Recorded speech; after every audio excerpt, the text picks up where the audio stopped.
Hello, everybody. Welcome to Freaky Fast Broadcasting and our coverage of the Below the Double Yellow Racing 200 here tonight at Homestead Miami Speedway.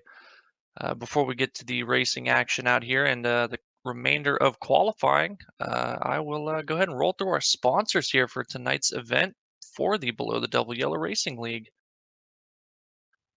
And first, we're going to have Tricky, Facebook live game streamer Tricky. He streams every Sunday through Friday at 7:30 Eastern. Follow him on Facebook. Remember, that is Tricky with 2 R's. Next, we have Outlaw Desert Racing. Outlaw Desert Racing is a 501c3 nonprofit located in the Southwest. Adrenaline Therapy is a program being implemented where we place the military or first responder, active or veteran, into an off-road desert race vehicle as a navigator to give them an adrenaline rush and become a team member with a sense of purpose again. We take them out of their element and show them that there is mortal life and there are people who care. If you would like to learn more, please check them out on their website and social media pages. That website's going to be www.outlawdesertracing.com, Facebook at Outlaw Desert Racing, Instagram and TikTok at outlaw_desert_racing. And finally, we have Joe's Speed Team. Joe's Speed Team, proud partner for the Below the Double Yellow Racing League. I am Brandon Cawley, and joining me in the booth tonight is going to be Sam Dyer and Robert Moyer Jr., as always, up in the production truck here, giving you guys all these beautiful shots and replays here at Homestead, Miami.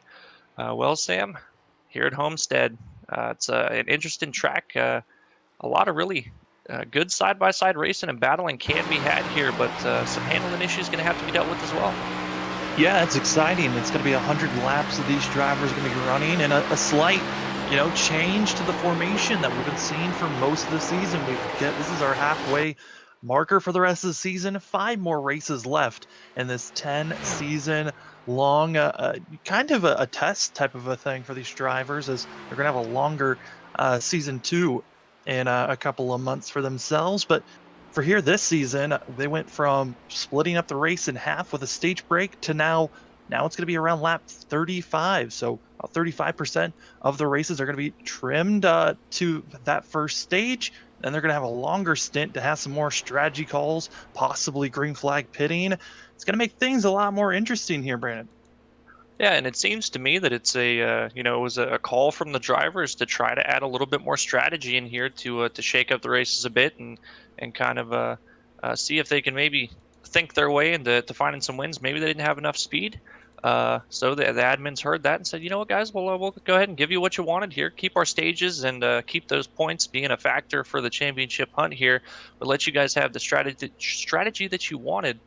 So we're going to see what strategy these guys can put together tonight. They're going to have 3 sets of tires in the pits here for 100 laps, plenty of sets for these guys to come in and kind of short pit and maybe take use of some fresh rubber here under caution or so. But we will have to take a look at that, as well as only a 65% fuel load. Have to see what that fuel number is going to be. Looks like they're going to have to make a stop during that second stage of the race there after lap 35. Yeah, it's looking like you're going to have drivers possibly aiming towards short pitting to make it a little bit more interesting. Maybe those trying to go for an overcut. Exciting to see with the new format that these drivers have. It's going to be a lot of fun. Remember, with still staying with most of the old format in the ways of it's only the winner of stage 1 that's going to get bonus points, and it's kind of been the Adam Baker show for most of the season. And we thought maybe there was going to be a chance for this to be a challenge between Adam Baker and Eric Hunt for the championship. It was only a 17-point gap coming in today's race, but kind of might be a season championship shutdown, as Eric does not look like he has shown up for today's race, which means that lead is going to blow up even more. The next closest driver is going to be Safe Fares, Adam's teammate, but he's 48 points back from the championship. Yeah, unfortunately, that when you don't get paid to do this full time, real life things come up. Sometimes you got to miss some races, and in a short week season like this, where it's only 10 races, missing one race is going to hurt you incredibly. So, looking like it's going to be just Adam Baker now, unless these guys really step it up for the last half of this season. And for Safe, he's going to have to be really consistent and hope maybe that something comes up and Adam has to miss out on a race to kind of close that gap, because it's just about a full race uh, separating them by points right now. Yeah, I was looking very close between that of Safe and Baker for those first 2 weeks of the season, and then week 3 at Pocono. That's when Safe really had a downfall at Pocono, and then he came back and really props to a lot of the drivers that have been looking great for themselves. I take that back. I was looking at the wrong driver. Safe's been looking really consistent in the top 5 finishes till last week at North Wilkesboro, where he finished back in 18th place. But here's our grid for today's race. So you're going to need some consistency, and also these drivers going to need Adam Baker to have an off week here today. But looking at your starting lineup for your first top 10, it's going to be that of James Loveland getting a pole for the 56, then Adam Baker in second place. Second row is going to be that of Seaborn and Dice. Then we're going to have that of Anthony Pelican, your top 5. Jacob Houston going to be in sixth place. A great starting position for the 8 with Safe Fares. Nick Gardner, as well as that of Dennis Faircloth, and Brett Somers going to be your top 10. Lane Solfridge starting in 11th position, Bradley Wilson 12th, Dennis Steele in the 28th and 13th position, Lyle Solfridge in the 70 and 14th, Kyle McGarvey 15th position, Cody Adkins 16th, Nick Alves in 17th, Timmy Emanuele in 18th, Jordan Scheffler 19th, and Justin Carey in the 21, rounding out your top 20. And then we're going to be having that of Joe Mines going to be in 21st with Brandon Pearl, as that of Nick Starling, also of Dylan Teal in 24th. Then Francisco in the 11 going to be in 25th position. Kevin McGarvey going to be back in 26th with Kyle Payne, that of Robert Gilmore, as well as that of Nathaniel Ostrowski. Dallas Sullivan, Chris Wheeler, and then finishing it all out, it's going to be that of Thomas Brendel. We had 3 drivers not deciding to put a time down. That's going to be Sullivan, Wheeler, and Brendel. So, deciding a different strategy, starting in the back. I feel like, especially here at Homestead, yes, there's different grooves, but with the way that this track has been evolving with the new updates that iRacing's been putting in, I would say track position is a pretty key factor at this course. It really is. The tires are going to wear out, and you're going to have a hard time making passes as the run goes on the lower lanes here. And talked about it a little bit last week, leading up to coming here to Homestead. There's progressive banking at this track, so the banking is different depending on where you're running in the corner, and as the tires are running, getting temps built up and the tread worn out, you're going to be moving higher and higher up the racetrack, especially what we see in these guys in practice. They're loose. If the car's loose, generally you want to run a little bit higher on the track. Some drivers sporting some new schemes here tonight. That of Robert Gilmore is actually going to be rocking some stars and stripes with the Memorial Day scheme. And then also some other drivers running some tribute schemes we'll touch on later as drivers are coming through turns 3 and 4. We're getting ready to go green here in the BTDY 200 as it is green flag in the air. James Loveland and also Adam Baker really stalling out, not having the best launch for either of them, which is accordion affecting the whole entire lane. But our front 2 still side by side going into 1 and 2. Well, these opening laps here on the restart are going to be pretty telling. You're going to have to be mighty careful, but it looks like Wilson back here in the 51 already decided to take it 3 wide there. Made that work to take over about 2 positions before they got down into turn 3. Still side by side for the lead, and really for right now, Baker and Loveland. Loveland looks like he's going to be good through the center of the corner. He might be clear, but got to watch out. It's going to be Bryant Seaborn coming in with the 76. Just a little bit of waiting to see who's going to take the lead for sure, as our leaders still stay side by side. And coming across the line that time around actually was going to be that of Adam Baker leading. But man, are they running close to the outside wall. Yeah, we've already had Bryant Seaborn in the 76 in 3rd position get into the wall in 1 and 2 last time by. Only lost the 1 position, but that right front damage not going to be doing you any favors. You rely so much on your straight line speed trying to generate runs out of the corners here at Homestead. It just seems like everyone's starting to feel the outside lanes where you want to be. And this is got Calamity in the back. Ostrowski, others also, that of Lyle Solfridge, all being collected. Oh no, more Calamity with more drivers running into one another. and no fast repair, these drivers could be done for the day.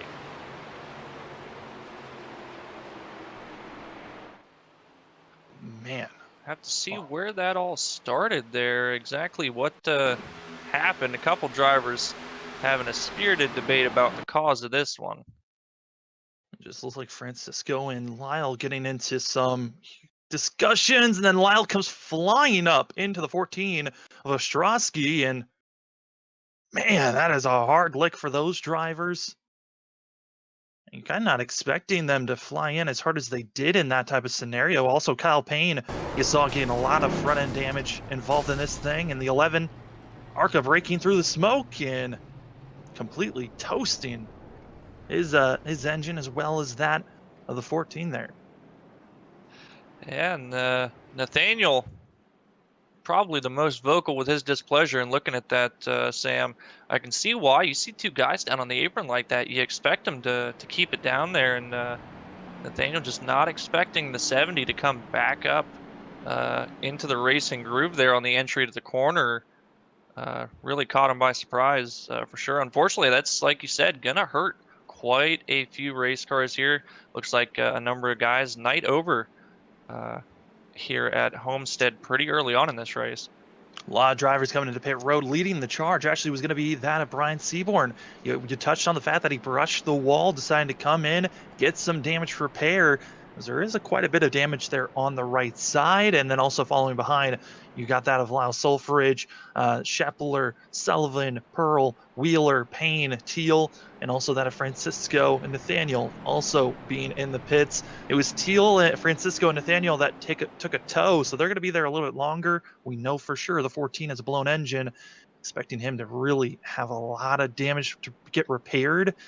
But I've seen drivers that have had blown engines and be out in under 3 minutes, and others that have been in the pit road for over 40 minutes. So it really matters on how hard the licks were. Talking about Dylan Teal there in the 19, you were talking about the different paint schemes that some guys were running, and not sure if it was a paint scheme that Dylan ran previously, but as I was looking back through the field when you said that, I noticed he's running that Truex paint scheme there on the 19. Was pretty happy to see that there, but unfortunately, it looks like Dylan's run is going just as well as Truex's did at Coda this past weekend, so that's a little bit sad.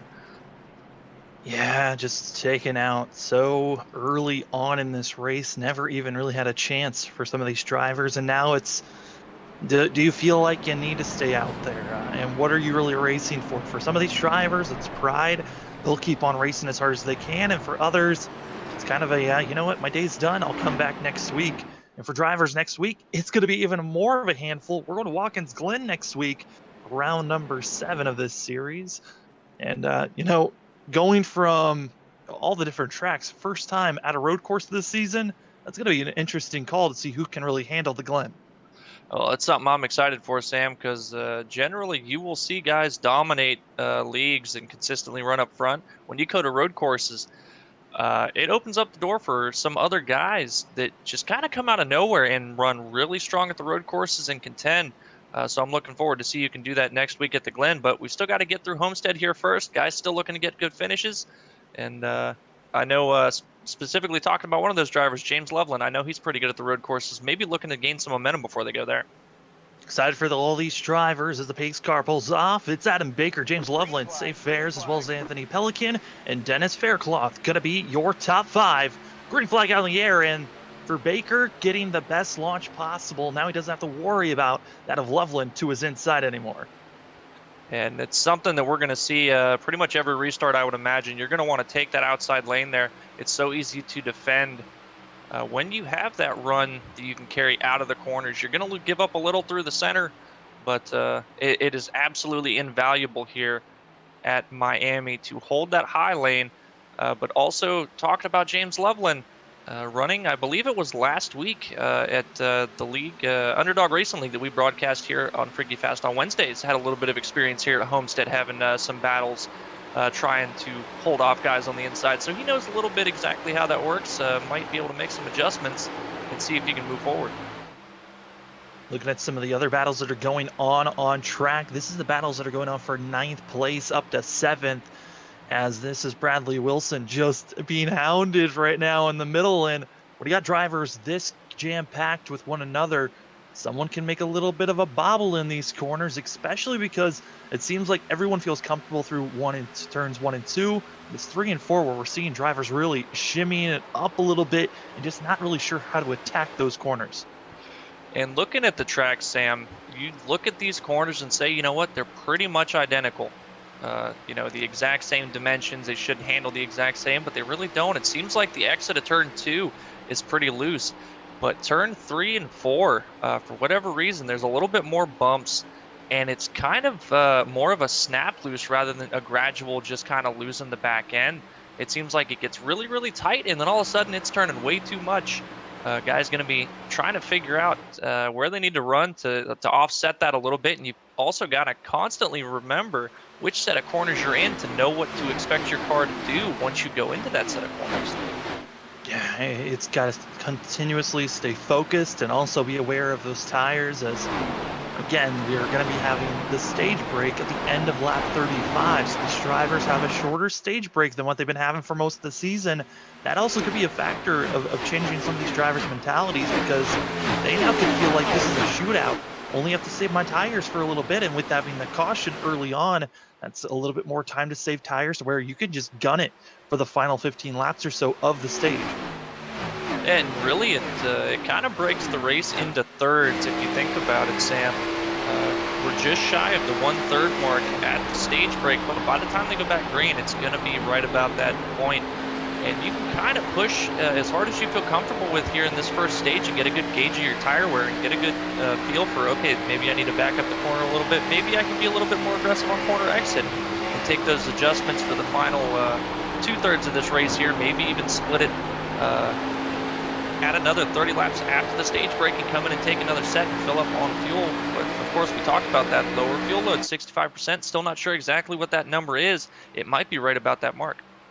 Yeah, I wrote it down. These drivers aiming for around 30 to 35 laps. That's the window that they're most likely going to be looking for once they get into that second half of this race.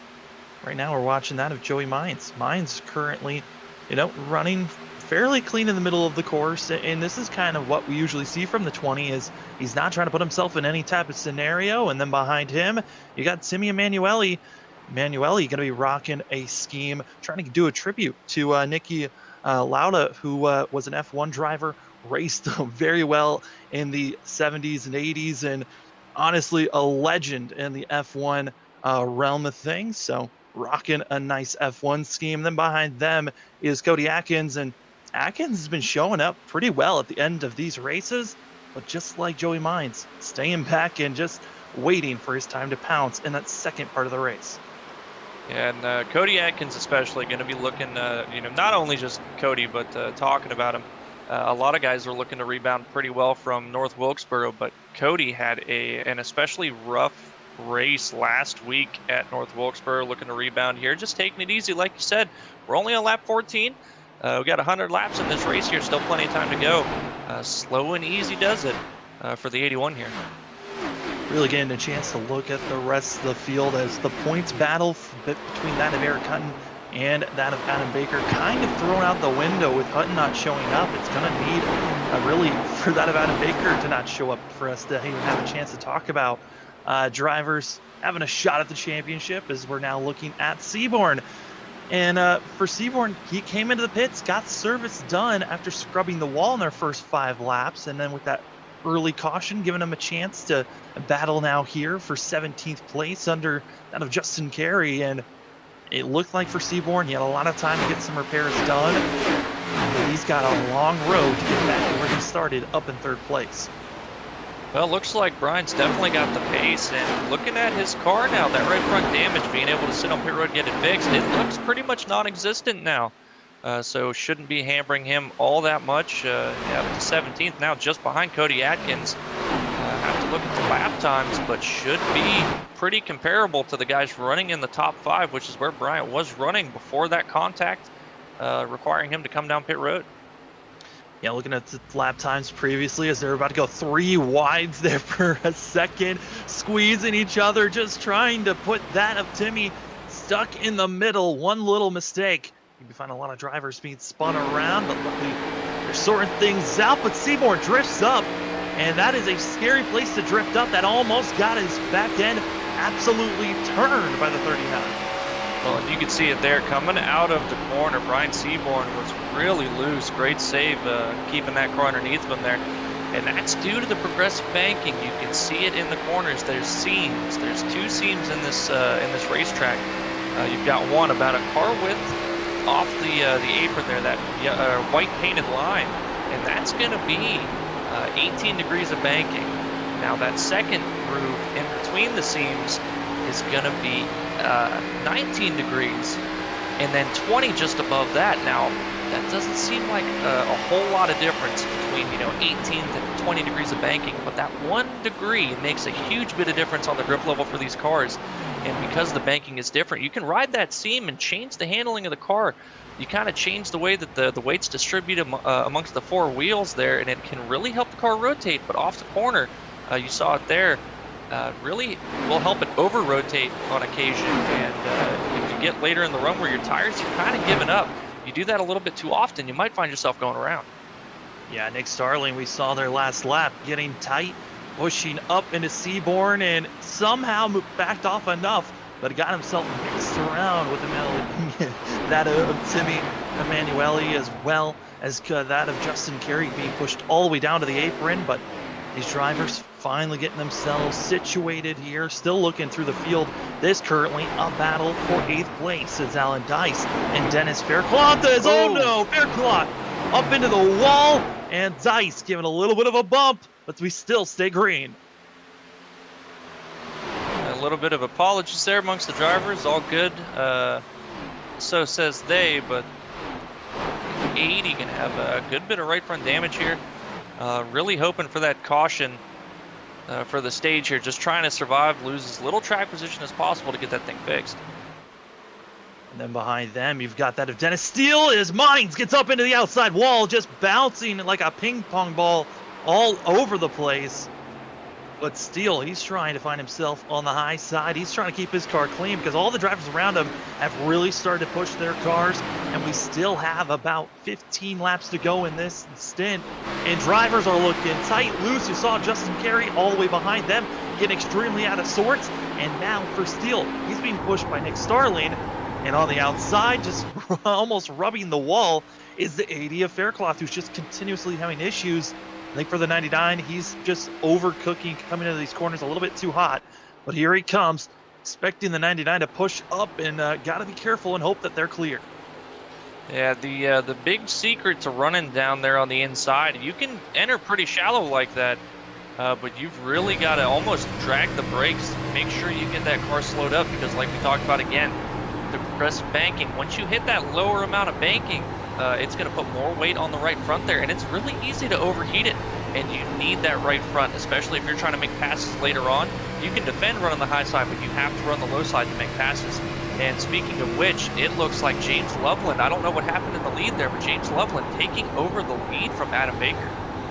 Baker, he's just been in cruise control. He had over a half a second lead at one moment, but I think what you were talking about of, overcooking and really putting a lot of heat and pressure in those tires, that might be what we're seeing from Baker, as that of Loveland has not been afraid to go low in the passes made. James Loveland got to be leading this lap, but with the momentum on the high side, it's Adam Baker, and if they continue to stay side by side, safe fares, he's looking poised as we are now 11 laps away from the end of this stage break. It's going to be coming at the end of lap 25, and also lap traffic in front of our leaders. That's going to be something to watch out for, as it looks like Francisco in the 11 got those repairs done and back out on track. Now, I've been watching this since the start of the race, Sam, seeing if all of this work was going to pay off for James Loveland. He has not come off the bottom since the start of this race, just saving his right front tire. And he really wasn't losing much time doing it, but you can see now, the high side, you can generate a lot of speed off the corner, but you've still got to worry about not driving it too hard. You can carry more speed up there, but if you carry too much speed, you're going to burn up your right front far more than you would running the bottom. And it looks like right now Adam Baker and Safe Fares both have done that, whereas James Loveland absolutely taking care of his equipment right now. still running the bottom and still continuing to pull away. You touched on the fact that James Loveland, we've seen him in other series that we broadcast here on the Freaky Fast broadcasting, and it's the fact that he got that knowledge from that truck series that he races on Wednesday night, because they learned that the outside is good for the first about 10 laps or so, and then it starts to slowly merge down, which is kind of opposite from what we're kind of used to watching other mile halves, where the tire wear kicks in, you start to move higher in the grooves, but just seems like the low lane, you're able to really save your equipment as well as just keep the speed a lot better on the entry and center of the corner, where you're moving a lot faster than what the speed you're gaining coming off of the corner if you run high. Yeah, and it's a lot to do with things like the fuel load we talked about. 65%, the car's going to be trimmed out a little bit more on the tight side than normal. And the general rule of thumb is that if your car's loose, you search up the racetrack for grip. But if it's tight, you go down toward the apron, toward the bottom groove there. And when it's already tight, yeah, you can run the top, but it's going to make that tight situation a lot worse. And if you just stay on the bottom and really manage it, you can find a lot of speed. And James Loveland, like you talked about, his experience, absolutely paying off and putting that knowledge to good use here. Now stretching his lead to over a second and growing from that of Adam Baker in second. We're now watching the calamity of drivers all just around one another in 19th place, as that is Joey Mines as well as Bradley Wilson, Brett Summers, and Kevin McGarvey. They are all stacked in, and I thought for a second there that Brett was going to absolutely run over the 51. It just seems like Wilson had the speed of being possibly just getting into the top 10, but this has been an issue all season long. Oh no, they're spinning behind him. That's the 4. That's going to be Brandon Pearl getting absolutely spun. And this is right before it was going to be, if a caution came out, that was going to be the stage break. We're now going to be having a 3-lap shootout when we go green. Well, that kind of shook up a lot of stuff for guys. Man, I was just about to touch on the fact of a major block being made by that of man.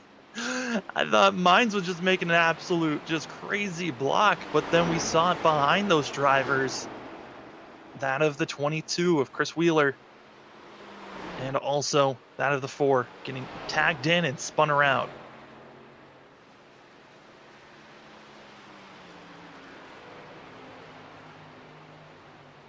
As it looks like we might have some, actually re-looking at it, I think it was actually Dallas Sullivan that was the initial car making the contact, but our leaders now coming into the pits. And this is the call that I was wondering about. Maybe these guys decide to come in now before the end of the stage and take it a little bit easy. But this is really going to kind of flip stuff on its head here. I wonder if you take a set now and take a set during the stage break, or just come in during the stage break and top off on fuel. I think the fuel call might be right. We'll have to see what guys do. But of course, this time by everybody deciding to take a set of tires now. And it looks like Loveland going to win that race. Ooh, and safe. Maybe with a speeding penalty there. It's definitely going to be close, but safe looking like he beat out Adam Baker off the pit road. But James Loveland winning that race, going to be coming out looking to be 6th on the track now. 5 guys opting to stay out this time. That's going to be Nick Gardner, Timmy Emanuele, as well as Dennis Steele, Bradley Wilson, and also the 4 of Brandon Pearl going to be staying out, which interesting for Pearl because he was a part of that incident, got spun around and has a little bit of front end damage. Also, Wilson just looked like his tires were gone, needed some tires, but I think this is a good call for a front 3 that they kind of look like they were saving their tires pretty well. But here comes the 51 and the 4, exactly the drivers I was talking about that looked like they needed to come into the pits. Yeah, I think get to the front of the pack here. Give yourself a little bit more time on pit road before you have to take off, and just make sure that if the damage is worse than maybe you think it is, you've got the time to get it fixed and not have to worry about leaving a little bit on the car just to make sure you get out in front of the pace car here. But like you said, the top 3 looking still pretty good. A little bit of damage out of the 39 and the 28, but Nick Gardner still looking very clean. Tires are going to be an issue here. We're going to have to see how well the guys on fresher tires behind them can navigate these 3 and hopefully get around them cleanly. I'm expecting it to be pretty clean pickings, just because some of the drivers like Gardner and Timmy and Dennis, they were kind of running close to about 35 seconds to 35 and a half seconds were some of the times they were putting down before that caution came out. Our leader's best time was around 34.5, 34.2 seconds. So there's speed obviously there for these drivers. Oh, absolutely. And you've got a little bit of help here because it's going to be a shorter stint. You're not going to lose too much position, but with as wide as this racetrack is, it's definitely not one groove. Guys definitely have a lot of passing opportunities here. So nobody should get too bottled up behind anybody else here. I'm definitely expecting to see somebody decide to shoot it three wide out of the off the restart here. But ooh, a shakeup. Sam, it looks like Adam Baker coming into the pits, and I bet you he's topping off this time by just get a little bit more fuel in that 48 machine. Yeah, if he's topping off now, he is expecting to then just stay out and try to just keep that race position when everyone else comes in to top off at the stage break. So Baker deciding, I mean, this is a good call because the real competitor that he was worrying about was Eric Hutton. Because of him not showing up, there's not pressure for Adam Baker to really go out there and win the stage breaks and get that bonus point. He can be pretty conservative and run back here. I think that's exactly right, Sam. And also, he's got to be thinking that at the restarts, it's really hard to make passes on the short run just because everybody can run the high side there and get a lot of speed out of their tires. So just electing, hey, let's go for the long term here, slap some fuel in this thing and see if we can, kind of put ourselves off sequence a little bit, and maybe it'll fall into our hands later in the race. Nick Garner, Timmy Emanuele, as well as James Loveland, Dennis Steele, Safe Faircloth, and that of Anthony Pelican, your top six. Pace car is off, and green flag in the air, and it's going to be that of Nick Garner getting a great launch for himself. Steele's going to be wheel spinning it there, and now you talk about three wide. Here they come into turn one. Yeah, I absolutely expected that out of the 44. Been very aggressive so far this season. Now James Loveland taking it three wide to the high side, but looks like Loveland going to be losing a lot of momentum, getting checked up behind that of Timmy Emanuele there. Them front, two of the front three, not quite getting a good restart there, but now Safe Fares looking to try to take this stage win. Stage break is going to be at the end of lap 35. So if a caution breaks out now, this will be the stage break. And right now, Safe Fares exactly where he needs to be.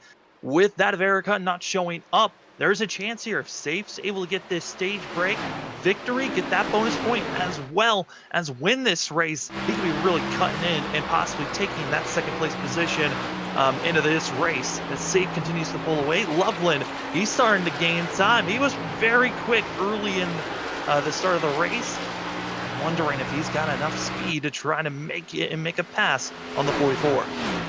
Well, I'm pretty sure that he does, but I think at this point, if I am sitting in the shoes of James Loveland, I'm not worrying about trying to keep pace with the 44 right now. I am trying to protect those tires, knowing that I'm going to stay out, or maybe not even stay out, but only take fuel at the end of this stage break here. Let Safe go win the stage and think the long term, take care of the tires, but still keeping pretty good pace with him right now. Safe Fares coming out of turn 4, looking clean that he's going to be winning it here out of 4. No one's even close. Safe Fares going to be winning at the stage break as they continue to run along. The yellow flag waves. Stage break is here. And now the strategy gets to be thrown out. Who will come in? Who's thinking about tires? Who's thinking about not taking tires? Most of the field came in and took tires that last go around, but I mean, we were green for what, 3-4 laps for that little stint. Do you think that if you get tires now, you're going to have a massive advantage over those other drivers? No, you will, as a matter of fact, you will be putting yourself at a massive disadvantage because essentially you're just wasting the set of tires that you just took. You're not even going to have a percent of wear on them. I'm pretty sure if you're, one of these guys at the front that's really taking care of it and kind of knows the line, really knows how you need to get around here.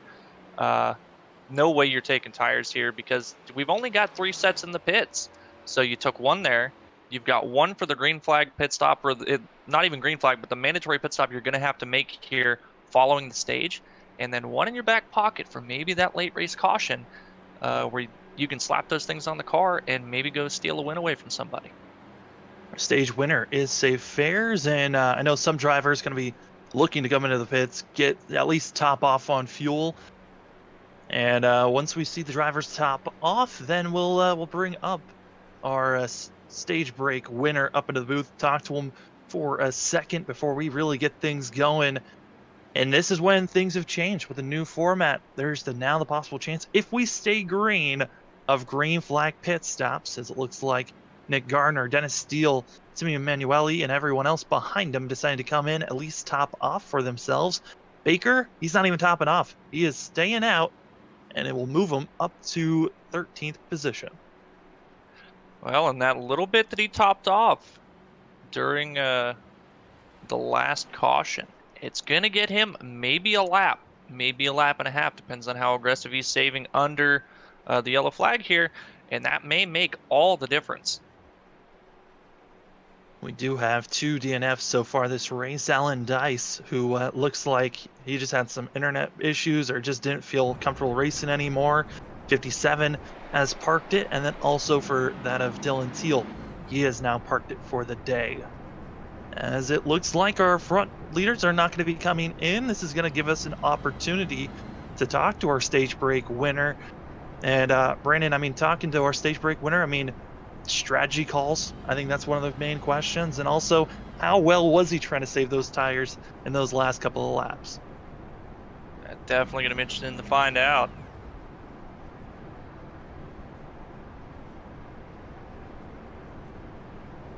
As we are looking to find him at the moment. But man, looking at the whole entire field as a whole, what are some things that you liked in those first 35 laps? Well, guys were able to really keep it together a lot more than I thought they were. We only saw a handful of guys really, really stepping the back end out quite a bit. So see if they can continue that. And also, the track's getting cooler, getting a little bit more speed, so grip's going to be an issue too. Well, we found Safe, and we're going to move him up into the booth. Safe, it's Sam up in the booth. You got me? Yeah, I got you, Sam. Well, you won the stage break there. How well were you conserving those tires in those final 3 laps, though? Well, the last 3 laps, I was just going for it, trying to keep James behind me. It seems like me, James, and Adam were running really good pace beginning of each run. Pelican is getting good runs on the long run, so just trying my best to stay up front of everyone right there. It's getting really competitive right here. We started to really notice after about 20 laps that inside lane started to really come in. Do you feel like that's where a lot of drivers are now going to be placing themselves early and throughout the whole entire run? Or are you liking the high line? It seems like the high line is the preferred line halfway through a run. However, the inside line, people are starting to run it. There is more rubber, but exiting turn 2 is a little bit tight. So it's really a hit and miss. It depends on how you attack the corners as you go lap by lap. We'll see how it plays out for us. So far, the 44 has been stable and running really well. So I just hope we can bring it top 5 again. Well, you're looking good. Going to be starting the outside, and hopefully we'll be talking to you at the end of the race. Yeah, for sure. Enjoy the race, guys. That was Safe Fares, our stage break winner. Brandon, it's these drivers going to be having a total of 60 laps to go when they go green, just enough for them to be having a little fun green flag pit stop if we stay green. But how do you feel about hearing that Safe was not trying to save it all? Well, it's not awful because we do get this the heat cycle here under caution, but as the run goes on, you're really going to start to notice that little extra bit that he was pushing where some guys were not, especially Anthony Pelican definitely backed off during that run. Well, it's time for below the double yellow 200. Green flag in the air. Safe Fares, James Loveland, Anthony Pelican, Jacob Houston, and that of Brian Seaborn, your top 5. Seaborn sailed it off to turn 2 there. It looked like a little bit of contact with the 8 of Houston. Going to allow Nick Starling now shooting the middle there, trying to take those positions away. Houston, we are not used to really seeing him up front in our top 5. Great showing for himself, but Seaborn just seems like early in these runs, doesn't feel comfortable with these tires. And once they're warmed up, he looks good. But currently, I mean, our drivers up front, they're all lined up. But you go back from around 7th on back, it is a cluster, 3-wide action going on for the battling for around 12, 13, 14th place. Yeah, that is what you call a hornet's nest right there. They just cannot get out of 3 wide. Look like Lane Sulfridge there trying to roll out, but when you got guys directly behind you checking up like that, almost caused a big problem. Everybody gets through it though, and now we're getting back double filed as these guys start to settle down just a little bit. Just a tad bit. Another driver has DNF for the day. It's going to be Francisco on the 11. He has parked it very heavily damaged in our first incident. Baker, he's starting to make a charge forward, now up to 8th place after starting in 13th. Almost had a big moment there, Sam. I was looking at 71, Lane Sulfridge. Almost got into the wall, got everybody checked up behind him there. Guys bobbing and weaving out here trying to avoid some contact. And I've got to point out that Lane, one of the only drivers we saw at North Wilkesboro where a lot of guys had a substantial amount of damage. Up until the very, very end there. Clean car throughout, and still here, where clean car is going to be key. Still absolutely clean. Number 71 for Lane Sulfridge there, looking to keep that going. Just a very smooth, consistent driver, not always up at the front, but you got to get to the end of the race to have a chance to win it, and it looks like he's very good at doing that. Yeah, I mean, for Lane, he was a part of the drivers that were 3 wide, and he was stuck in the middle and immediately just tapped the brake, got out of there, did not want to put himself in any type of situation that's going to damage this vehicle. And that's just smart driving that's going to make sure that you are there at the end for chances to get a top 5, top 10 finish. I mean, Lane, his best finish was 9th. He's trying to get himself his first top 10 of this season. A lot of other drivers looking for their first top 10s, top 5s. This is race number 6 of the season, so a lot of them still trying to find that consistency as they are still on top of one another. Oh, something we talked about at the top of the broadcast, Sam, that you're going to have a lot of side-by-side racing. There's a lot of different grooves that you can manage and try to search around for grip here at Homestead. And absolutely no surprise seeing guys just side-by-side, numerous laps really trying to battle each other hard and figure out a way to make those passes. And you just see him go into the corner here and fan all the way out from the apron, that painted white line, all the way up to the wall. Yeah, I mean, watching this group that we've been currently on board with this battling for 13th and going on forward, I mean, these drivers, you got Justin Carey. I think he's one of the more interesting drivers because it seems like at moments he was really using the whole entire corner. He would go low into that second lane and then drift up all the way up to the wall. I mean, as a driver, how frustrating is it having a driver that takes up practically the whole entire corner and you really don't know where to place yourself? Well, it can be a bit frustrating, but looking at that as a driver, I'm understanding that the way that he's driving the corner is gonna hurt his equipment. So just kind of got to stay patient and not let it get to me too much, and just try to position myself. Maybe if he's getting a better run into the corner, back up the corner a little bit. Try to get that good run off. If you can just position yourself next to him going into the corner, he can't make those moves anymore, and you should be able to pretty easily make that pass. Oh, looks like there's cars smoking on the front stretch into the wall there. Looks like Nick Gardner. Nick Gardner was running up. He was battling for 9th place, and yeah, gosh, man, it looks like got into the wall and then came down right on the 51. Here's your Freaky Fast Broadcasting replay, and you're going to see that white and black machine wobbling and come down, hit the 51, and Bradley, Wilson, great save on his part, but man, for Gardner, that's a hard lick into the inside pit wall. Yeah, that's just a bad deal right there. It's something you kind of learn that, when you see a guy maybe get to the wall, very rarely do they just stick to it there. It looked like Brad trying to give him that extra room, anticipating the fact that he was going to come off the wall, just not expecting him to come off quite that far. But like you said, great save for Brad, but it looks like pretty heavy damage on the 16 and Nick Gardner here. Might have some engine damage. Talked about how finicky the left front, is on a lot of these cars. It seems like that really hurts the engine a lot more than the right front does. We'll have to see exactly how much speed the 16 is going to have after this caution. This caution comes out when the driver's last pit was around 19 to 17 laps ago. And we're starting to see it. Drivers pulling in. Anthony Pelican going to be bobbing out and not going to be pitting. So that's an interesting call for the 98. But everyone else comes in. I'm wondering if they're coming in just to top off or if it's to get fresh rubber. Again, they've got 13. I mean, they've got, 3 sets. I don't know where 13 came from. 3 sets of tires in pit road to work with. This, if they do take a set here, this would be their second.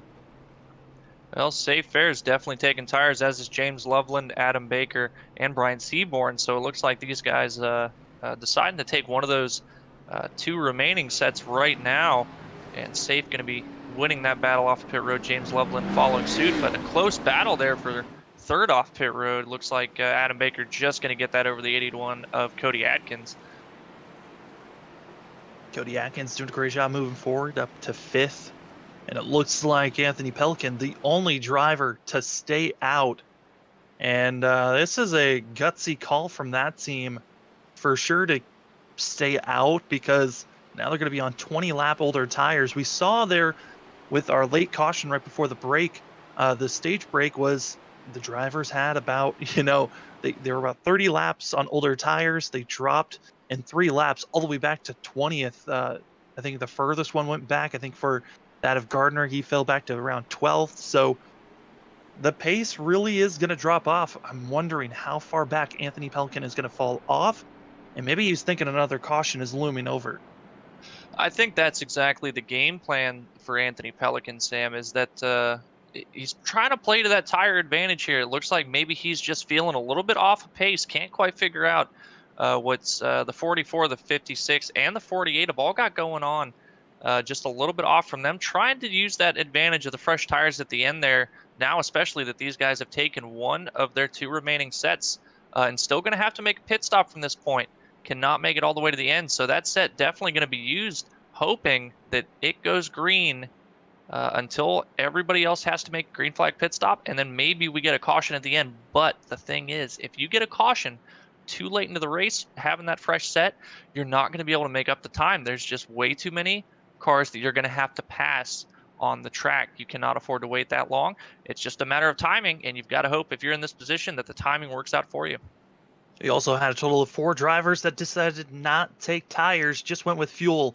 Brett Somers in the 7, as well as that of Jordan Shepler, going to be taking just fuel. Dennis Faircloth and Timmy Emanuele going to be taking just fuel, no tires for those drivers, as they're going to be getting ready to go green, hopefully this next time by. We wait for the lights. Lights are off. We're going this time by with that of 49 laps to go, 48 when we go green. Still, I mean, do you think these drivers are in the window of making it, or do you think that they might have to go one more pit stop? I think you absolutely have to make one more pit stop.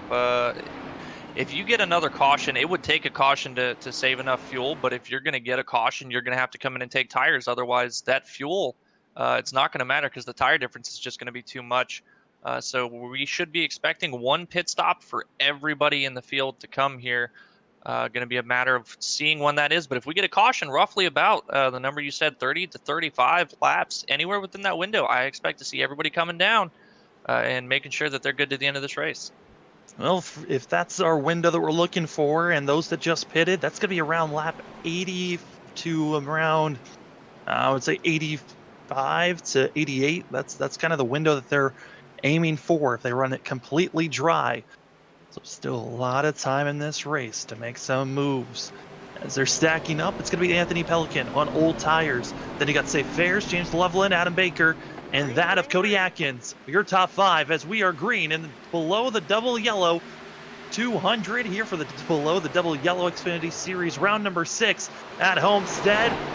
And Pelican got a great launch for himself, but you can just see the speed through the center of the corner that fresh tires give you. Yeah, it's going to be a little bit too much there. And talking about the difference, looked like about a second. So you've got to imagine that's about half a second from the entry to the corner to the exit of the corner. It's a tremendous amount of speed difference between fresh and old tires there. But Anthony Pelican hanging on pretty well Going to make it pretty difficult to pass him there, but safe now with the high side advantage on the short run. Definitely going to be able to make that pass by the exit of turn 2. Already a car width, or car length, excuse me, ahead here. And you see James Loveland now going to the high side, trying to avoid getting boxed in by the 98. And look at Cody Adkins now flying up to the 4th position here, looking to contend. Cody Atkins is just pinched down. He has to stay low, which we saw. It works out, but it's if you save enough tires. But he bounces off the apron and almost into Loveland. You got to be careful on your entries, especially when you're low. That shallow entry can be so difficult to time and figure out where your entry point going into these corners. Yeah, that inside line is definitely a calculated decision, and you have to absolutely make sure, one, you don't hit the apron, but two, you have to get the car slowed down. You cannot rely on the right front tire to slow you down. You've got to use a little bit of the brake, lift out of the corner a little bit early. Make sure you're really rolling the center of that corner well to not abuse the tire, and almost contact there between Adam Baker and the 81 of Cody Atkins. Adam Baker recognizing Cody Atkins was taking off on the inside, trying to follow him, and now it's going to be Baker. He's trapped on the outside, boxed in, and he's got nowhere to go but to follow the old tires of that of Anthony Pelican, as Cody Atkins on the inside trying to move up to 2nd place. And as this battling for 2nd continues on, our leader of Safe Bears is over 6/10 ahead and continuously moving away. But we've already seen that even with Adam Baker, is sometimes when you're alone, your pace that you're putting down could be kind of brutalizing those tires if you're not careful. It's something that I've always worried about, pulling out a gap. I'm like, okay, am I just driving it too hard, or do I just have something here figured out that, I've got a lot more pace than other guys? And it's not something you're going to know until it's far too late to do anything about it. So hopefully, Safe, looking like now he's decided to kind of back it up just a little bit. If you're pulled out a gap, you can kind of afford to ease off the gas and cool the tires down a little bit. Looks like he's going to elect to do that, but still trying to break the draft from Cody Atkins behind him, snaking a little bit down the backstretch. And Cody Atkins just being hounded by Adam Baker. Baker kind of now recognizing, I'll just follow the 81. We are catching up to Safe with the draft. It's helping just a little bit on these straightaways, but the draft can be a double-sided sword where it could be helping you with your backstretch speed, but also hurting you with carrying too much speed.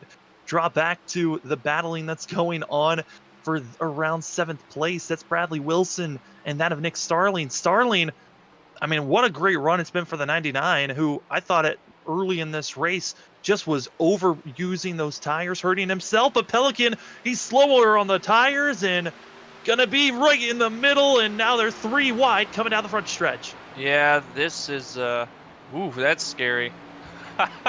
If I'm Anthony Pelican, I am deeply regretting not covering off the outside a little bit earlier there, but luckily make it through okay. And Nick Starling now going to look to firmly take over the 6th position here and chase down Loveland. And I've got to notice that Loveland has been taking care of his tires pretty well in the early goings of this run here, being very smooth and patient, where it looks like, Seaborn and Adkins coming from seemingly nowhere. Adkins up 13 positions, really charging to the front and using those tires while they're fresh. Have to see if that hurts them a little bit later on, but based on how much James Loveland has backed off his pace, I'm thinking that the 76 and the 81 going to be in a bit of danger here as the run goes on. Yeah, I'm expecting to see Loveland really in the next 5 to maybe 10 laps really have a major charge and possibly get up to the back bumper of our top 3, with them battling as much as they are. Adam Baker able to make that pass securely.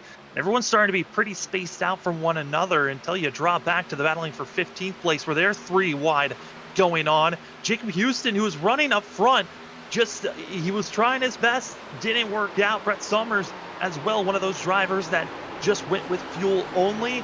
They are side by side back here in the middle of the pack, where it has just been a hornet's nest from the top of the race to now. And got guys like Dennis Steele now trying to climb back up through the field here in the 20th position. It looks like the 13 of Jordan Scheffler, one of those drivers we talked about on the older tires, elected not to take tires during the caution flag there. Only falling back to about 15th position, not awful. Still holding on pretty well as that of Anthony Pelican, only down to 9th since the restart. So Anthony Pelican able to hold on to a good amount of track position, and that's something you have to consider. Is that yeah, the fresh tires are going to be faster than you, but eventually, if you can just keep up a good pace, the tires are going to even out and plateau pretty well for you, and you're going to be able to hold steady with a lot of these guys. Yeah, the other drivers that decided to just take fuel and not get tires, Timmy Emanuele, he's running in 13th, being hounded by Jacob Houston. He's also one of those drivers that's, hasn't fallen back as much as we thought he would. But I think also it helps when you've got drivers that are driving side by side. They're not able to run really at the fastest pace that they can because you got to be worrisome of the drivers around you. Yeah, we've seen some guys like the 44 Safe Fares and also Bradley Wilson really willing to take it 3 wide, really shoot the gap and take advantage of that their run that they get, where other guys are far more content saying, okay, I've got this run, but they're side by side, still got a decent amount of time left in the race here. Let me just roll out of it, see if we can get this sorted out, then work on making my moves. Just electing to be a little bit more on the cautious side, even though they absolutely could shoot 3 wide and maybe take that position with their fresh tire advantage. But sometimes it's better to sit on the side of caution and just let it come to you there. And we're seeing now, guys, the field really getting spread out. Most of the field pretty much single file here, just kind of conga lining around Homestead, Miami. Yeah, I mean, most of the drivers, when we have that last, major caution before our stage break caution, that was the last time a lot of these drivers really were thinking about pitting for a lot of them. And so those that came in got a little bit of service done. For those that are all on this same stint, I mean, you got to be thinking that they're feeling pretty comfortable where they're at with tire wise. And for some, they were battling hard, but into the pits, Anthony Pelican, he could not stay out any longer. Well, this will put him just on the extreme limit of that fuel range, is what we're estimating they can make it here. Might be able to save enough fuel, but I think Anthony's still going to be wanting a caution flag at some point, especially with that extra set of tires in the pits. We'll have to see if that shakes out, but obviously going to be wanting these guys to cycle through to their pit stop as well to make use of having that extra set. Those other drivers been out there for 17 laps on their fuel stint, so for a lot of them, they got to be feeling comfortable and confident that they can run for another at least 15 to 17 more laps, which is going to be putting them in the window of around lap 85. That's where they're looking to make their final pit stop, which that's going to be around 15 laps to go in this race. I mean, with that short of a stint, as drivers really get mixy. Sorry to cut you off there, Sam. Just noticed Jordan Scheffler getting into the side of Brett Somers there. Almost got turned around, the 7 did. Great job keeping that car underneath him there to keep this thing green. Yeah, those are both drivers on the older tires, so it kind of makes sense that they would be having their issues really starting to build up now. But with those drivers, you kind of imagine that they would have to go with the 4-tire stop when they have to come in. But for the rest of the field that took 4 tires on their last stop, do you think that with it being only 15 laps to go when they make their final pit stop, is it a 2-tire decision of, do I want to save some time on pit road, take 2 tires, or do you think everyone's looking for 4 tires there to finish out this race? Well, I think it depends on, I guess, who you're running around. If you're somebody that's going to be even on pace with you, say, Safe Fares or Adam Baker in the lead right now, I think you want to go ahead and try to just take 4. Stay even with the guy, rely on your track position and your pace to maybe get you the win. If you're somebody like Cody Adkins, who's not that far back from them, maybe take 2. But it's also something that you've kind of got to practice with. You've got to go out and have experience knowing, hey, I've actually got some speed for a certain amount of laps here. Am I within that window, or is 2 tires just detrimental? Are you not really gaining any speed whatsoever in the time that you're gaining on pit road by only taking half the amount of tires? How quickly are they about to make that back? Sure, it's something definitely these guys are going to have in the back of their head. Speaking of tires, we're going to move up to the battle for second place. It's going on James Loveland, we touched on it, that it was going to be about 10 laps when he fell back to 5th, that he was going to be able to really make a charge forward on our leaders. He's got him, and now he is making that inside lane work, as James Loveland is just looking so strong on the inside where he's been practically this whole entire stint. And time before last, Sam, he was a 10th quicker than our leader and 2/10 quicker than Adam Baker in that second position here. Have to see what they do in 3 and 4, but it looks like Adam Baker trying to take the lane away from James Loveland, keeping that dirty air on the nose of the 56, but it does not seem to be affecting James Loveland all that much. Still able to generate a great run out of the corner. Major pack of drivers deciding to come into pit road, it looks like. And man, looks like Starling going to be the 99 coming in. Other drivers talking about when they're going to be making their pit stop into pit road. So the window is open. You know you can make it from here on out. Starting to see those drivers further back that think that they can get a big net gain, and by coming in this early, that's why they're making the pit stop now, right when the window opened. And Jordan Scheffler, one of the guys that decided not to take tires under that caution, coming into pit now. But guys, they're hoping that this pit stop sequence goes all the way through, because all these guys falling a lap down now to the leaders. Really hoping that there's not a caution here with guys on old and new tires to get themselves trapped a lap down. Definitely not what you want to have happen once you start your green flag pit cycle. Yeah, Anthony Pelican is leading the drivers that are a lap down, and his goal is to gain as much time on our leaders so that when, those final 15 laps come around, if they stretch it as far as they can go, that they don't have issues that pop up, as Anthony Pelican and Seaborn almost get mixy there with one another. Yeah, you've got the fresh tires and you're trying to get your lap back, but you've still got to be patient, got to be careful, because guys are going to be slower. You've got to anticipate the fact that they're going to be checking up and getting out of the throttle a lot earlier for the corner than you. Really just trying to go really wherever they're not. And, even if it's not the lane you want to run, just the fact that they're running on the low side there, you're going to have to go to the outside to make that pass and not get caught up behind them.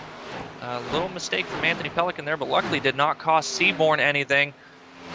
And we stay green. Seaborn now going to be coming into the pits, and he made that call that he was coming in first of our top 5 to come into pit road. And looking at some of the drivers that are trying to get their first top 5, I was looking at practice at some of the drivers that were running in the top 10 that just had some strong looking cars. Kyle McGarvey, as well as Dallas Sullivan, Lane Solfridge. Those are some of the drivers that are looking for the first top 5 this season. It looks pretty strong for themselves. And then Lyle Solfridge, that of Jacob Houston, Kyle Payne, and also Brett Sommers. Those were some other drivers that looked strong during practice that were looking for their first top 10 and top 5 of the season. Well, playing the strategy here, working out pretty well for some of these guys to maybe get that first top 10 of the season. And then others like Adam Baker and such. Adam Baker hitting pit road this time by, trying to figure out something to get a little bit of an advantage, because right now not quite having the pace that his teammate Safe Fares is having from the lead. But James Loveland seems to have these guys covered on the long run, and it looks like this time by Loveland with his advantage going to get a short undercut on Safe Fares and try to stay even with Adam Baker. 25-24 laps to go as the laps continue to just tick down quicker and quicker. And now is the question, when will we see that of Safe Fares coming to the pits? Because everyone else behind him, they're coming in. James Loveland, who was one of the fastest cars on track, deciding to come in this time by. And I was kind of surprised that he came in this early. He was about 2/10 quicker per lap than our leader.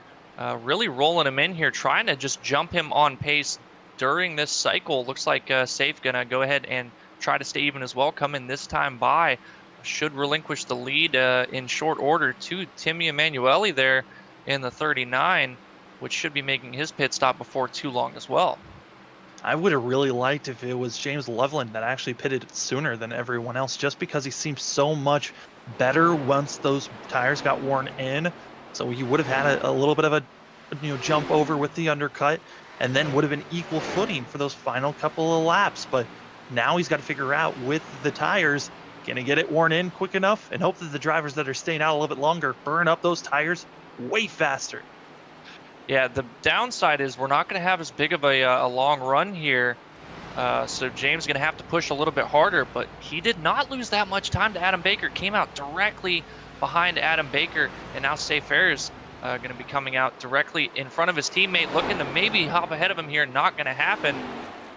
So Safe Fares going to be giving over what would be the lead to Adam Baker, but James Loveland just stalking them right now. Man, Baker just... oh, looks like Safe gets loose. He's going to the barrels, spins it around, off the wall, doesn't get it, but yellow flag waves. And that is worst case scenario for some of these drivers that just pitted as they wanted that cycle to go all the way through. Now they're going to be having to take a wave around, but man, Safe with a saving his whole entire car spin out because he was going directly into the water barrels. Yeah, that was pretty disastrous for Safe. One, he's going to be giving up a ton of track position, but now he's got an opportunity to race to get that back. The whole race almost went up in a splash of sand for those barrels at the start of the pit road entry there. Great job to avoid that. And also, not only that, but to keep it from spinning back up into traffic. Hats off to the 44 for that beautiful synchronized spin in there. Well, now for most of the field, they've now made their final pit stop, and for some of them, they've already used up all their tires. So they're kind of stuck with what they've got for these final 20 laps. And now the question mark is thrown out for Anthony Pelican, who stayed out when everyone else didn't on our previous caution. He's coming into pit road. He's going to have a slight advantage on those tires over everyone else, and he won't be losing too much ground on them because still a lot of drivers going to be taking the wave around because they were a lap down. Well, unfortunately for Anthony Pelican, it seems like our leaders just came out of pit road, maybe had a lap or two on their tires. Not going to be a huge fall off, but a lot of these guys that pit quite a bit earlier should be pretty easy pickings for the 98. Definitely got an opportunity now to get the speed and take advantage of these fresh tires to get up into the top 10, maybe even the top 5 by the time the end of this race comes around. And if we get a really late caution, bunch it back up, may just get an opportunity to try something to maybe steal this win away from really the two guys in the best position right now, Adam Baker and James Loveland. One's got the short run speed, the other with the long run speed.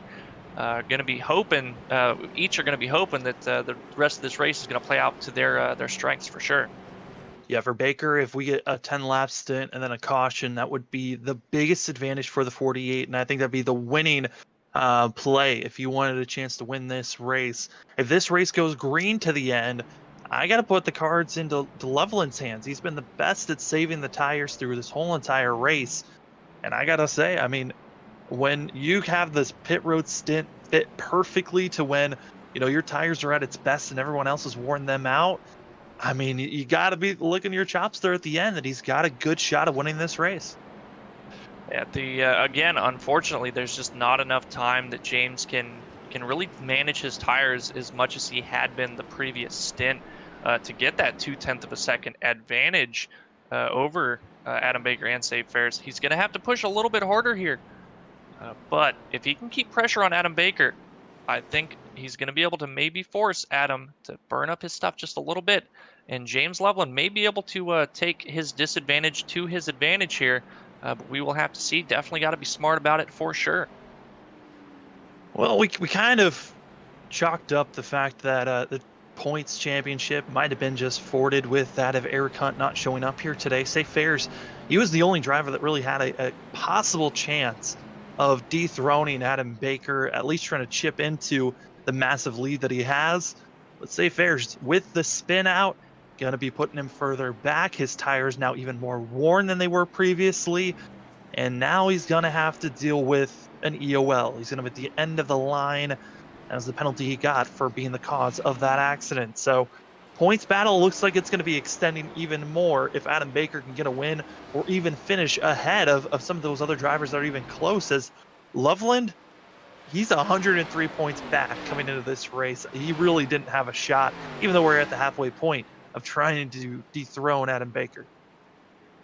Yeah, for Loveland, it's just going out here at a track that he feels really strongly at, feels like he's got a lot of pace, and just saying, you know what, maybe I'm not in the hunt for the points race, but you're still going to have to worry about me winning races.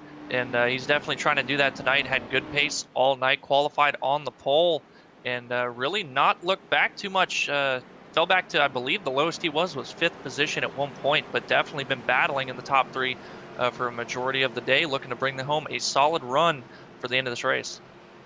Well, let's do a quick rundown as we're about to go green here. Adam Baker, James Loveland, and then that of Bryant Seaborn, Nick Starling, Bradley Wilson, Cody Atkins, Nick Alves, Lane Sulfridge, and Kyle McGarvey going to be your top 9 with Justin Carey, your top 10. Can't wait to see how this one's going to finish out. Loveland's hoping it goes green. Baker might be hoping for a caution. Green flag out in the air. And it's going to be Adam Baker already pulling out to a massive lead. I'm looking at that second row, that of Seaborn and that of Starling. Those drivers, as well as that of Bradley Wilson, they do not look like they've been so solid on saving their tires, but they're going to be pretty gung-ho in these first 5 laps. Well, looking at it, Sam, it looks like Seaborn pitting on lap 74 and Starling on lap 71, whereas our leaders pit on lap 75 and 76. Other than the guys that just pit during this caution, it looks like James Loveland going to be having the tire advantage there just by a single lap. Going to have to see if that plays out pretty well for him here, like we talked about, short run versus long run advantage. Both guys hoping, one hoping, hey guys, I need you guys to wad them up here right now. The other hoping, guys, please keep it clean. Pretend like you got a bunch of, cellophane on your cars here, some Fabergé eggs made out of body panels. Just keep it off of each other and let this thing go green. Update on safe fares. You want to go all the way in the back. Had a set of tires from the last time we went into pit road on their green flag stint. He slid, wore him out a little bit, but he's up to 15th and really cutting his way through traffic pretty easily, but he's got a wall of cars just a couple of tenths in front of him. I think for the 44 safe fares, he's just trying to rebound for a top 10. If he can get a top 10, that's going to be as good as a win for the 44 here tonight. But the danger is now that he's back in traffic, hoping that nothing happens ahead of him like it did at North Wilkesboro that he's going to get caught up in. Looking at this field, I mean, up front, our front two just pulled away, not really being challenged at all. I think my favorite battles to watch currently is the battle for third. That's a really good one of Cody Atkins. He's got fresher tires trying to get by the Seaborn. Seaborn has not been very good at saving his tires this race. And then also watching from the drivers from about 6th on back. They are still been wadded up. 4 wide racing going on for the drivers around 9th place. That is where you're going to be finding that of Anthony Pelican and others just all wadded up and not really able to find space around them. Before Pearl able to finally sort his way through there, as well as Kyle McGarvey, but they are still just, I'm surprised and also just impressed of all the times that we've gone 3 wide and there hasn't been a massive wreck. Yeah, I saw Anthony Pelican on the fresh tires that he had been able to save for this just situation just like this. Taking advantage, being aggressive like we talked about, shooting it 3 wide there, making it work, albeit luckily that the 4 Brandon Pearl was able to keep it off of him here. But now up to the top 10 for Anthony Pelican. I think a top 5 definitely within reach here. But the closer he gets to the front, the tougher it's going to be. And Lane Sulfridge just ahead of him here, really sending it in. Oh, close call there, Anthony. Trying to peek the nose to the inside, not quite enough room. Anthony has about 5-6 laps difference on tires compared to our leaders, but he's about 3.3 seconds back. That just seems a little bit too far for him. Also being boxed in, not able to make these passes as fast as he wants to. I mean, Anthony Pelican had the best shot. Now it's going to be the 4 of Pearl as they're side by side and just still throwing each other all over the place as the 23 of McGarvey trying to make a pass. And Timmy Emanuele almost being caught up in that one. 98 gets squeezed on the high line. A little bit of contact with the 51, but able to make it clear. And whoo! And here comes Safe Fares trying to make it 3 wide on the inside. Oh, that was a full send moment there from the 98 Anthony Pelican. Saw the gap on the outside, knew he could generate a good run if he could get the nose out there. Was able to get the nose, and you see how far away he is pulled already. Now challenging for the 8th position. Safe Fares just looking to crack into the top 10. Still got another 10 laps to go to gain even more positions here. Looks like a pretty decent rebound for the 44. Definitely not the race he wanted. Can't complain too much for the top 10.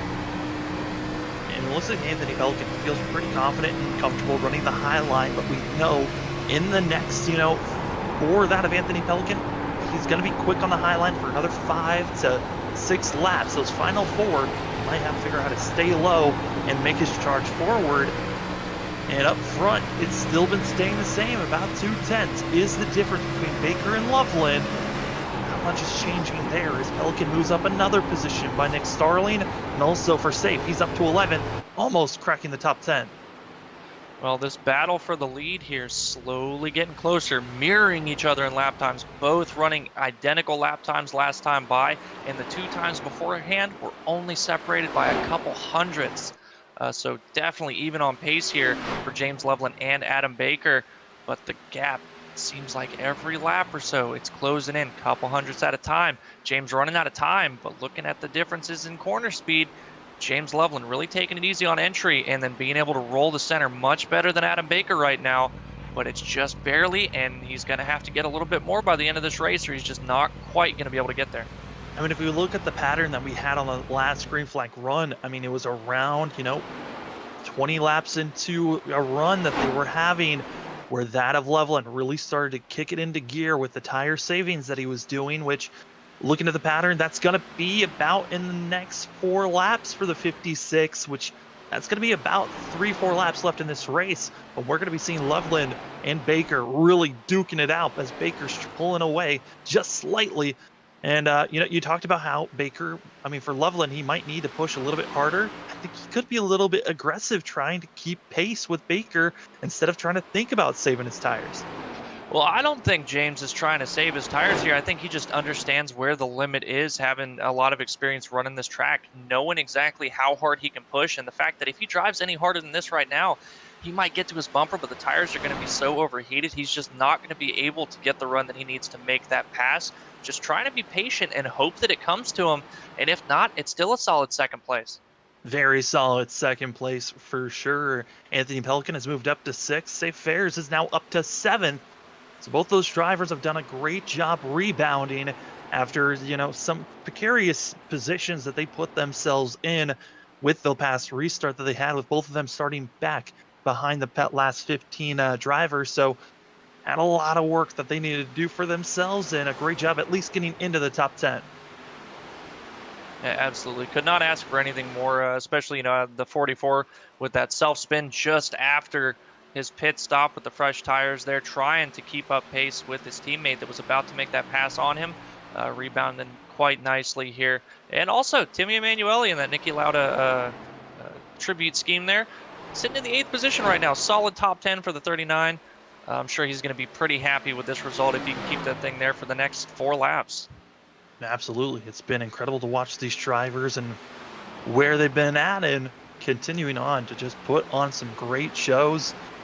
And for some of these drivers, they put on some great schemes. I know that we had in the chat some of the drivers had some big fans going out for Robert Gilmore, and Gilmore right now running back in 27th, 1 lap down. First car 1 lap down, so if a caution comes out, that 40 machine might be having some fun as a wreck's happening right now. It's the 99 Starling bringing out a caution. Oh, Steele, nowhere to go. Hard into the 99. That was a hard lick. Oh my goodness, Steele, it was almost like he never even thought about his brakes.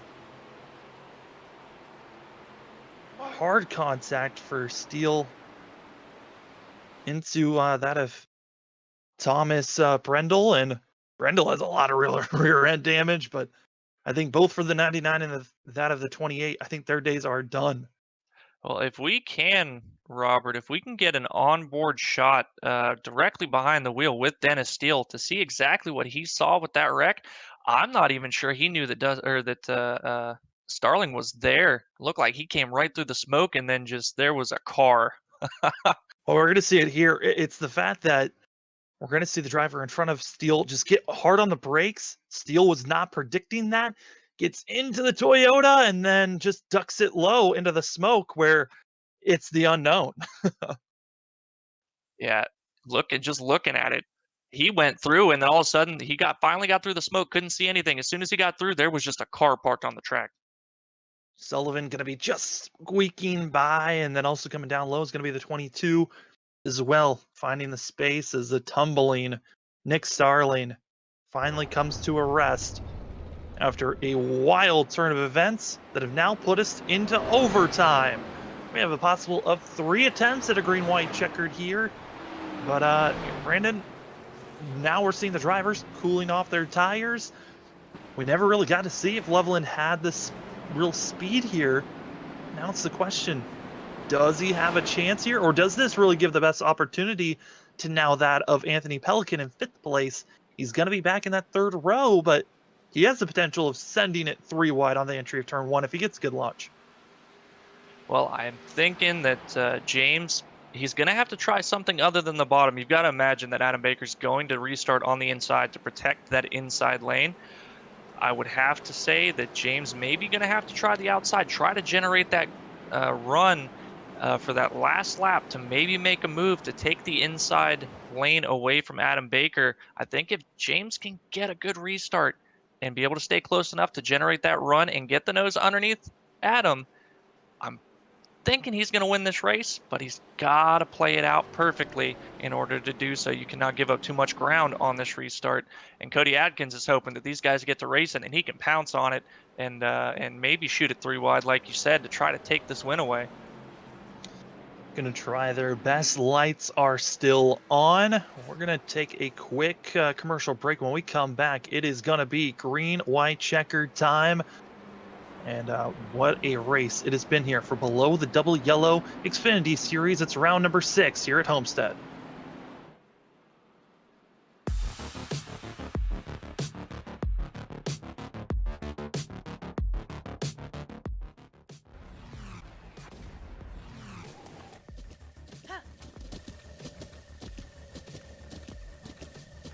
With the ButtKicker Gamer 2, what you see and what you hear is what you feel.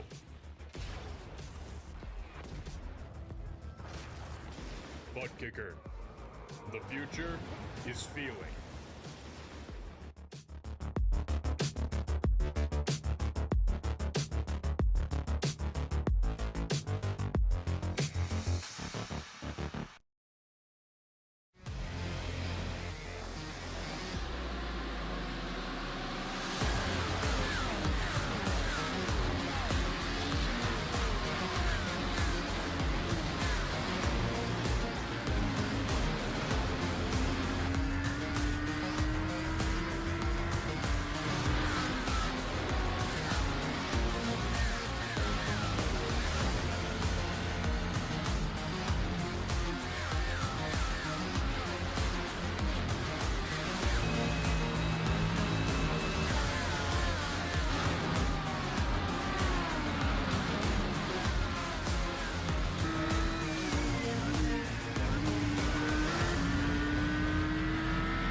Yeah, it's time. First attempt at a green-white checkered overtime racing for below the double yellow Xfinity Series. As it is green flag as Adam Baker, James Loveland, they're on the older tires. Got to watch out for that of Anthony Pelican. And also behind him, Safe Fares back in 7th.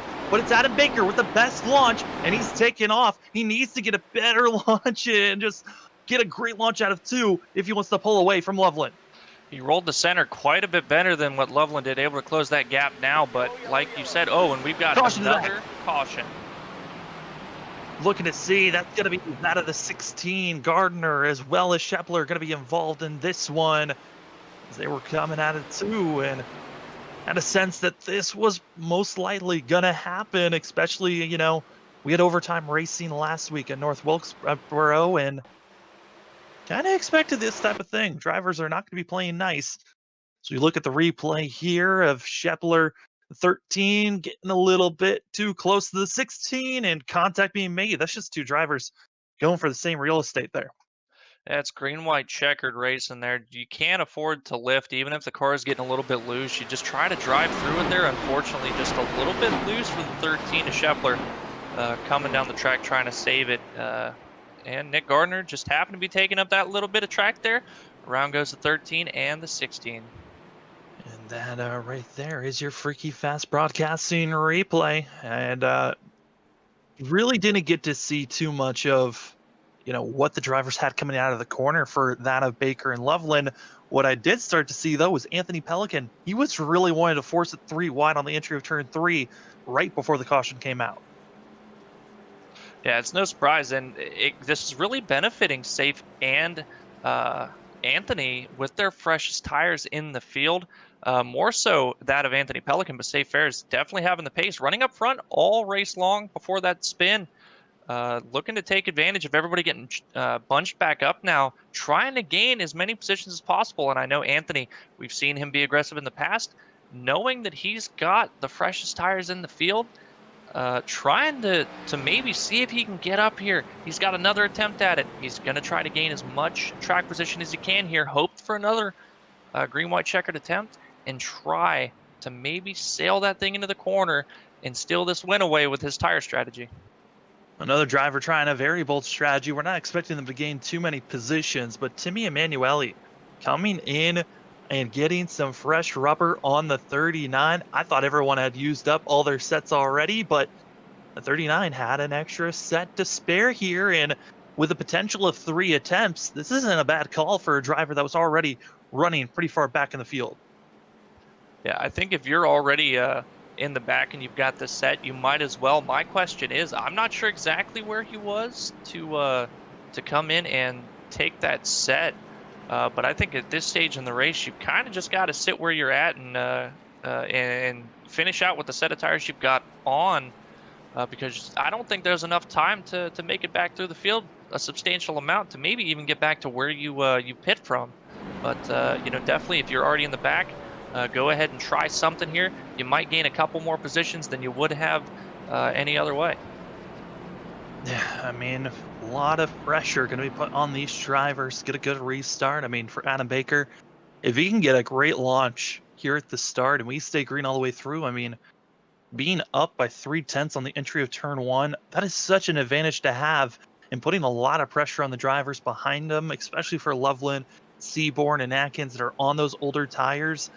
It's so hard to try to gain that time back, especially when you don't know who's really been saving and just gunning it all the way through. You'll have to take a look at this one, this restart here. It's kind of given James Loveland a chance to rebound. It looked like he made a bit of a mistake on that restart. Maybe a little bit, caught a little bit sleeping there, maybe a little bit of wheel spin. Going to be able to try to make those corrections here, give him another shot at it. Like I talked about, he's going to have to nail his restart. Going to have to keep as close as possible on the restart to Adam Baker to have a shot at this thing. It looked like he'd given it up on that first attempt here. Now that we got the second one, see if he can fix those errors and not give as big of a gap to that of Adam Baker, and maybe have a chance at it come the white flag lap.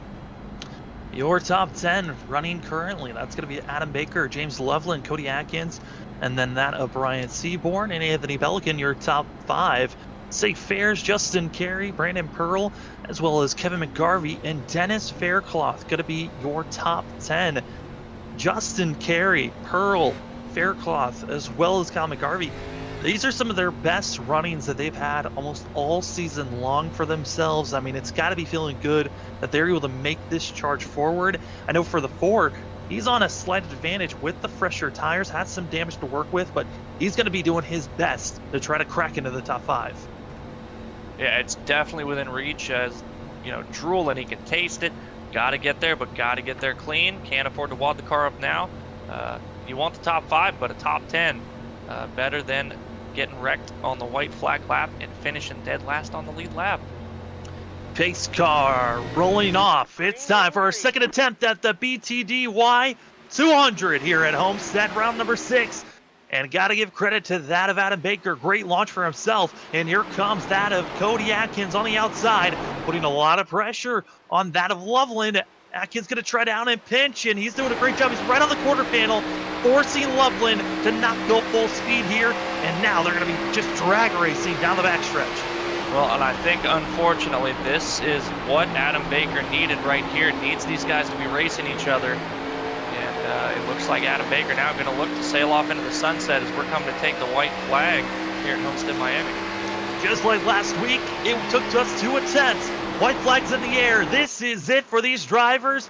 Adam Baker, 3/10 was the difference when they came across the line. It's a lot of time to be gained, but it's going to be that of Safe Fares. He's up to 4th, now on the inside of Cody Atkins, and now going to be just pressuring as much as he can to get over Loveland. Safe Fares is coming with a head of steam. Too far back, though. Adam Baker, he won 3 in a row. He's trying to make it 4 in total this season. Coming out of 4, extending that points lead. Adam Baker winning here at Homestead.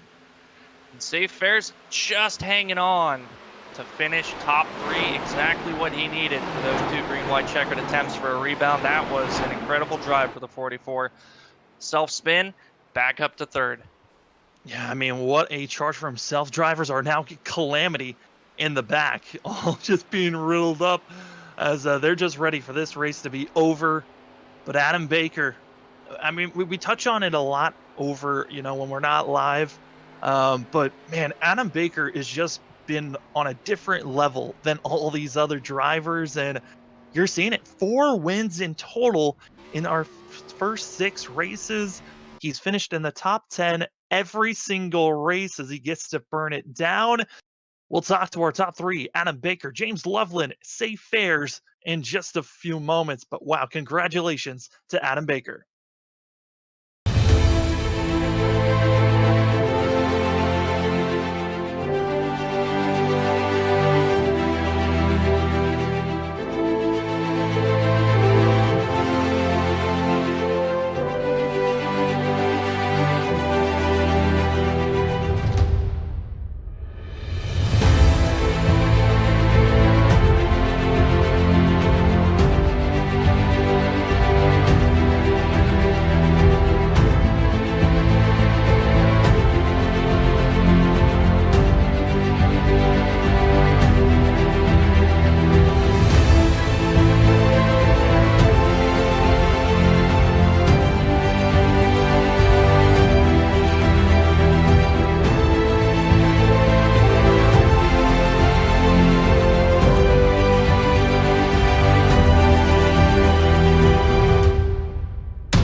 Welcome back, ladies and gentlemen, to the post-race show for here at the Below the Double Yellow Xfinity Series for round number 6 here for the BTDY 200 at Homestead.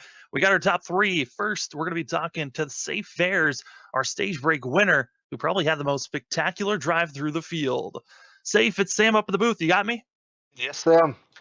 Well, you probably had the best drive in those last 2 attempts at a green-white checkered, and it was fun to watch. You really got to cut your way through. But before we get to that, how was it trying to spin out? I mean, you got spun, and then you had to spin again to make sure you didn't hit that pit wall coming to the end of this race. Yeah, getting fresh tires.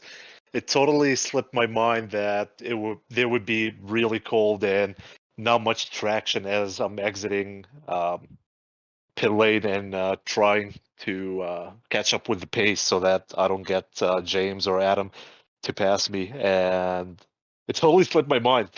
Just spun my vehicle, and I'm thankful that we didn't catch the inside wall. Somehow we managed to keep it together and away from it, and we just had to do some recovery from there on out.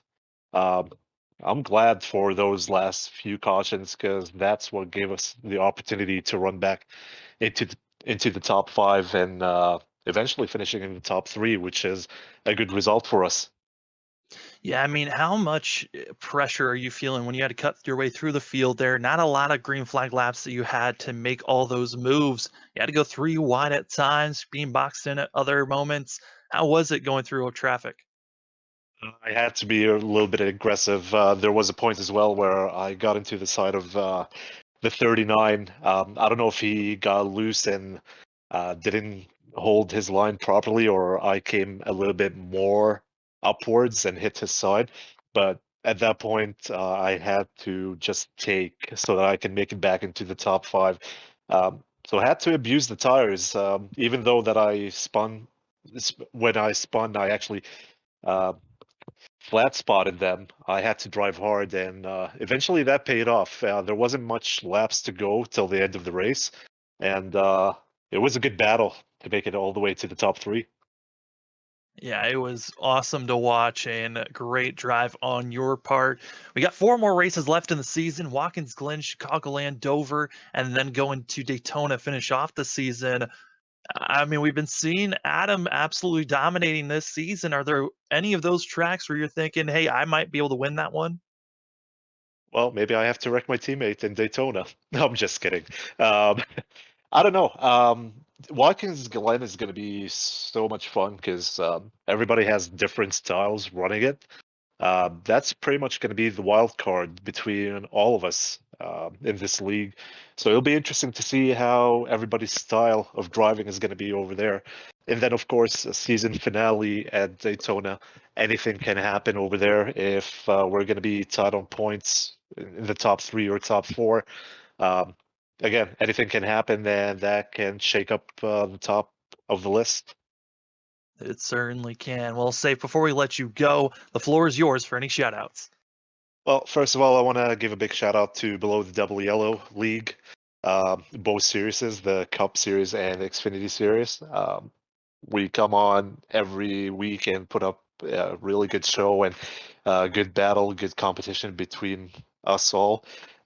Tempers do flare. However, we come here to have fun, and eventually we talk it through, and we come out of on the other side. We're all brothers at the end. So shout out to every driver in this league. You guys are doing a phenomenal job to make this league happen. As well, Freaky Fast.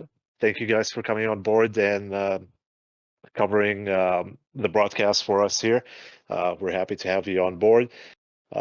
V Speed and my V Speed teammate in this series, Adam Baker. Congratulations on the win tonight, man.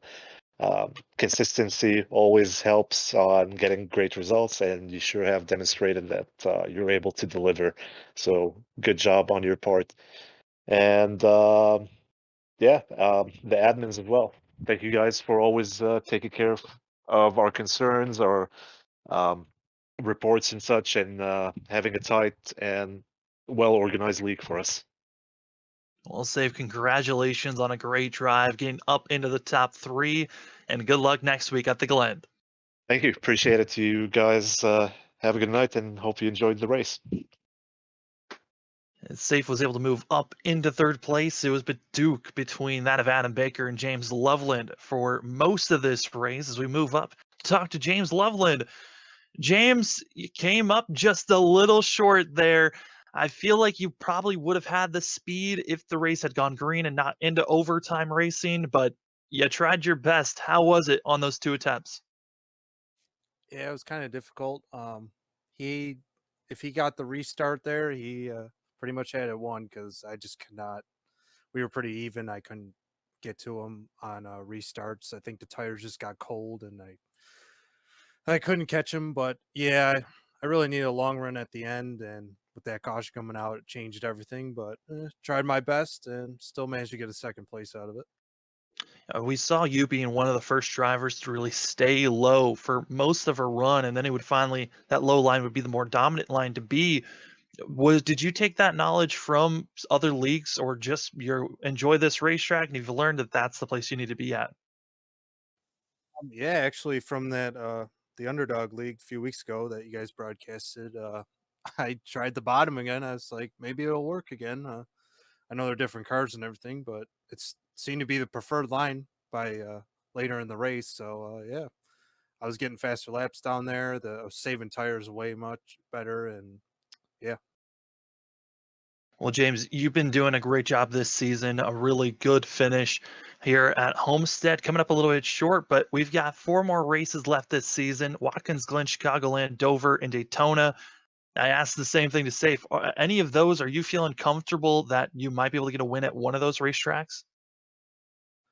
I uh I definitely say I circled Dover as a chance to win, and even Chicagoland was a chance to win. I'm I'm really good at those tracks. Watkins Glen, um, I'm pretty good there. It's my home track. I just gotta keep it straight and not make any mistakes. And Daytona is just anybody could win, so you just gotta play that one smart. Yeah, I think everyone next week, I think that's their main goal is keep it straight and hope for the best. James, before we let you go, though, the floor is yours for any shout outs. Yeah, shout out to you guys. Always do a great broadcast. Never disappoints. Always good. Um, Shout out to this league. They do a great job. Great racers in here. Especially those V speed guys. They definitely show a lot of speed every week. So yeah, just got to get a little more practice in, and maybe we can get a couple wins here towards the end of the season. Well, James, congratulations on a second place running here. Hopefully, we'll talk to you next week at the Glen, or we'll even talk to you on Wednesday. And good luck then. Yeah, thanks, guys. And now we get to talk to the 4-time winner this season, Adam Baker, who's just been on a tear all season long. Adam, it's Sam up in the booth. You got me? Yes, sir. Well, that's 4 wins this season. You've finished in the top 10 every race this season. Your first 6 races, absolutely dominating. How are you feeling after getting this win? I'm pretty happy about this one. I definitely, it was a challenge tonight. Definitely had to learn a lot throughout the race, and James and Safe were both like super fast, and we're definitely the cars to beat. I got the track position early, and that's the only reason I, could keep up with them for as long as I could. And then, yeah, just really happy to come away with the win tonight. Yeah, it seemed before we got that late caution that put us into overtime. Brennan and I were talking about how it seemed like you were excellent in the first, stint of a course in that short run, and then Leveland was better. Were you hoping that that caution would come out, or were you hoping that the race would go green? I was actually hoping to go green because at that point I was definitely maintaining the gap and if not stretching it out a little bit. The start of the race, I had been running the high line, and that's all I practiced in qualifying, and was very surprised that the low line was what it was tonight. And it took almost all race to figure it out, but at the end there, I definitely felt like I was getting around the corners pretty well and able to keep distance between me and James, but would have been interesting to keep it green. Yeah, it's certainly we could tell that you were starting to figure it out. You really had to cut your way through traffic early in the race when you went a little bit off sequence than everyone else. But looking at the standings after today's race, you now have a 56-point lead over your teammate of Safe Fares. And now is the question, do you feel like there's anyone that could really come in and shock you in these final 4 races? Because it just seems like you're bound to get another win or 2 or even sweep the rest of the season. Yeah, I mean, anything can happen. Next race is a road course, and then a couple more different types of tracks, and then Daytona at the end could be a big wild card.